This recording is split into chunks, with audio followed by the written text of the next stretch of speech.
Hi friends, எல்லோரும் எப்படி இருக்கீங்க? சம்மர் ஸ்டார்ட் ஆயாச்சு. அதுக்கு தான் இந்த ஸ்பெஷல் ரெசிபி கேழ்வரகு கூழ். இதுக்கு தேவையான ஆனியன், மாங்காய் எல்லாம் கட் பண்ணி ஒரு பாத்திரத்தில் போட்டாச்சு. நொய் போட்டு ஆக்கி வச்ச கூழையும் தயிர், அதுக்கப்புறம் தேவையான உப்பு, தண்ணி எல்லாத்தையும் சேர்த்து கட்டி முட்டி இல்லாத நல்லா கலக்கி விட்டுக்கோங்க. இப்போ சூப்பரான கூழும் ரெடி ஆயிடுச்சு. இதுக்கு எக்ஸ்ட்ரா ஃப்ளேவர் வேணும்னா நம்ம இஞ்சி, பச்சை மிளகாய் எல்லாமே திருவி போட்டுக்கலாம். சாதாரணமாகவே சாப்பிட்டா சூப்பராக இருக்கும். இதெல்லாம் போட்டால் மசாலா கூழ் செம்மையாக இருக்கும்ல. இந்த சம்மரில் சூப்பராக ட்ரை பண்ணுங்கள். நீங்களும் உடம்ப நல்லா பார்த்துக்கோங்க.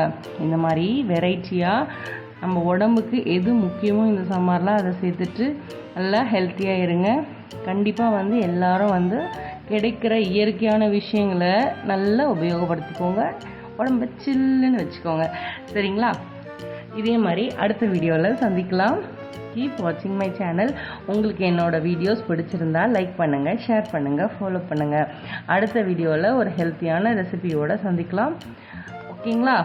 சம்மரை ஹாட்டாக இல்லாமல் சூப்பராக சில்லாக என்ஜாய் பண்ணுங்கள். கிடைக்கிற இளநீ, நுங்கு, இயற்கையாக கிடைக்கிற விஷயங்கள் எல்லாத்தையுமே நல்லா சாப்பிட்டு ஹெல்த்தியாக இருங்க. ஓகே, டேக் கேர், பாய்.